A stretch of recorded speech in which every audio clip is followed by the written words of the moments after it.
Hey, what's up, everybody? This is Evan Carthy from evancarthy.com.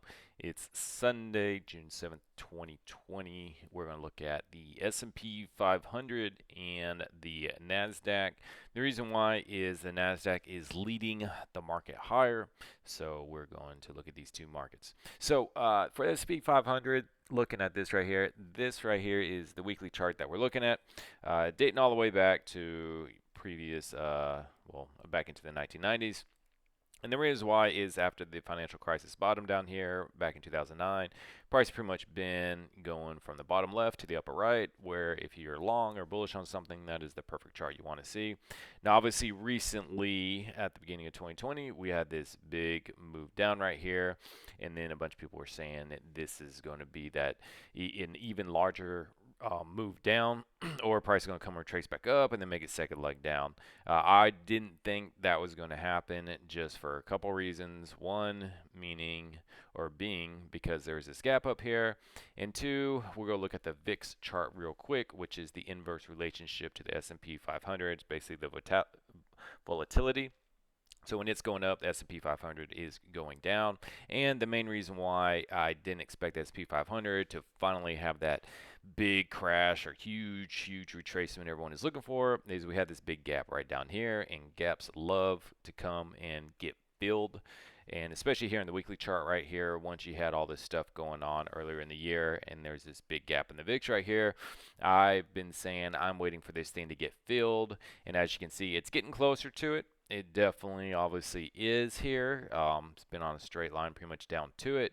But until price comes down in the VIX to around 1918, this thing gets filled. I'm not really looking for the S&P 500 to make a big move down for it. So we still have a little bit move to go, but definitely is getting closer to it. So something to be aware of right there. But then going back to the S&P 500, looking at the weekly chart, very long-term time frame, price is getting closer to filling that little gap up here, but we still have a little bit more room to go. Price is currently around 31.86, and the gap up here is around 33.20.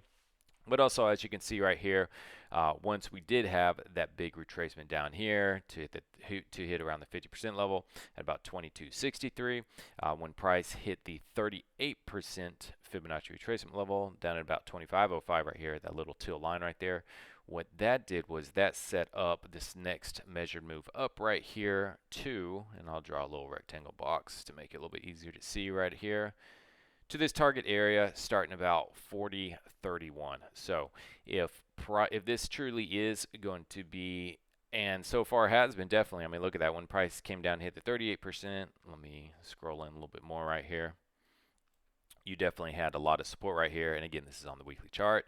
And then it went down a little bit further, but then as soon as hit down here in the 50%, I mean, just huge support coming in. So this is a very technical move right here. And when you see a very technical move like it right here, meaning price is getting huge support at the 50% level where it's not even coming down and hit the 61.8, which is this level right down here.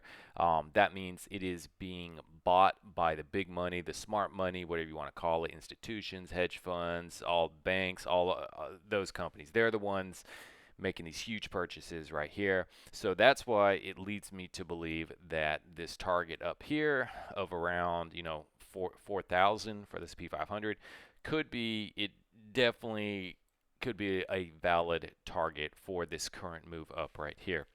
Now it has to get through this gap right here, and once it does, it'll be interesting to see what happens. Plus, as a VIX I showed as well, because then that would be something to look for, because it's not, obviously it's not guaranteed that price is going to come up here and hit this target, but it definitely is a very valid setup, extremely valid setup, and is the next target we're looking forward to the upside right here.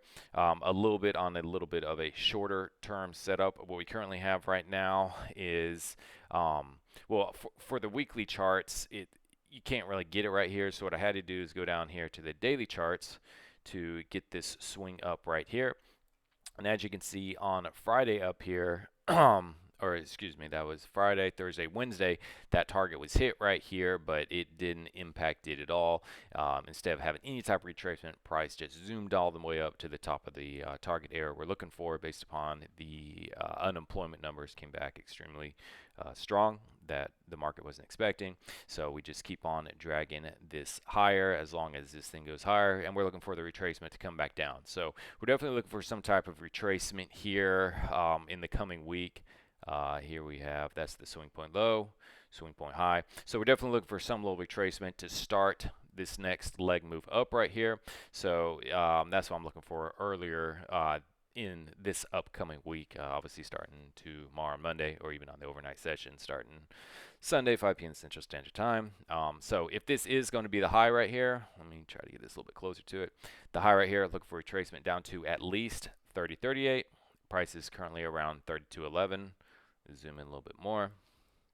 And then once that happens, then the target area we'd be looking for is about 3,334 on the S&P 500, and this is just for a shorter term swing up. What that also would do is you can see over here on the left-hand side that that would complete that little gap right there that's in the daily and the weekly chart.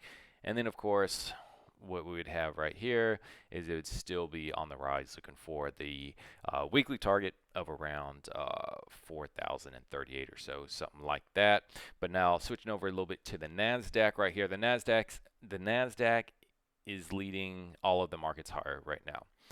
We can see down here in this larger retracement that it had down right here. You can see it definitely did go further down, even retraced down to the 61.8.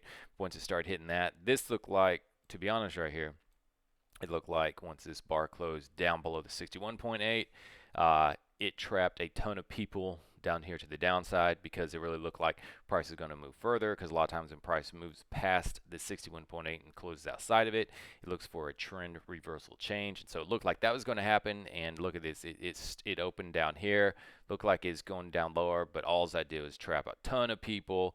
The big money, the smart money, got all those people trapped in there, and then started rising this thing higher. So it started rising it higher, and look at this, it just made a new, I believe that's the all-time high. Yeah, that's definitely all-time high. Yeah, just made all-time high last week in the Nasdaq. So this is the market that's leading everything higher. You can see it had a little gap right here. It went back, filled a couple weeks ago, so no big deal. Made the new high last week. So the current target we're looking for up here. Let me draw this target box up here. We're looking for about 10,846 to be the next target for the Nasdaq, which is obviously leading the market higher for it right there. There really aren't any. The way I trade, there aren't any short steps up. I'm looking forward for it. So everything's looking bullish, but I do expect a pullback before price just really keeps on moving up right here based upon what I just went over for the S&P 500 as that target was hit. So we're waiting for the next pullback on the daily chart before it starts its next leg up. And so definitely looking for this gap to get filled as well. And then real quick, we'll look over here. This is just a 2-minute chart right here. This is what I trade off of for it right here.